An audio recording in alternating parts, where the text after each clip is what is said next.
But y'all do realize at least 90% of the rappers, what they say in their music, y'all know they're not really doing that stuff, right? Y'all might be a little young. Y'all know Young Jeezy? Of course. Snowman. I remember when I was younger, right? He used to have this saying, right? He used to say, trap or die. I'm a man in these streets. He would say that all the time. Guess what he did? Send his kids? School, to college. I ain't gonna lie, the music is catchy. I'm not saying he don't make no good music, but the message he's putting out doesn't really connect with the reality of our situations. Future, raise your hand if you know Future. He in my top 10, I ain't gonna lie. What? I know, we gonna talk about that later. He in my top 10. Yeah, I know, you know OG ain't gonna like that one. Do you know even Future came out and admitted he don't drink no lean, cough syrup, codeine, he don't do none of that. He don't do drugs, he don't do none of that, right? But he's saying it in his music. Ain't that crazy? All that stuff these rappers be saying they doing in their music, they not doing in real life. You know who was really out here that was really like that, doing all that times 10? King Von. Who on this board do you think was doing all that times 10? Was really out here doing it? Guess what? Who is this right here on the game board? Yeah, it was Malcolm X. It was Malcolm X, right? It was Malcolm.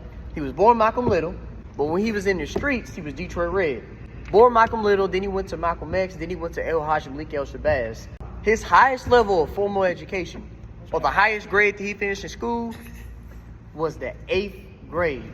And he became one of the greatest intellectuals, leaders, and human beings. Do y'all know when these rappers and stuff we talk about, they doing bedtime, they locked up. Some of them be locked up, but most of them not, right? You know, Malcolm X really was not just in jail, he was in prison.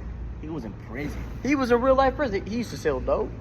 He used to run up in folks' houses. He was kicking down doors. He was a pimp. He was a drug addict.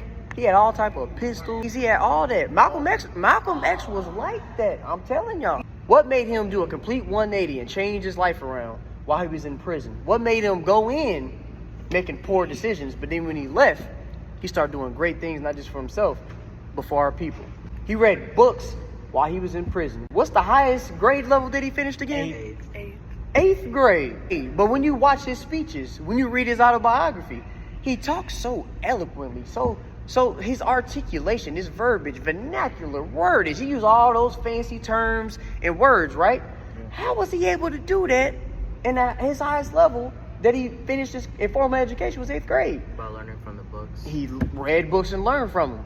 Because a lot of people confused, even adults, they think the only way you can get education is by going to school. You can educate yourself by life experience. You can educate yourself by getting a book.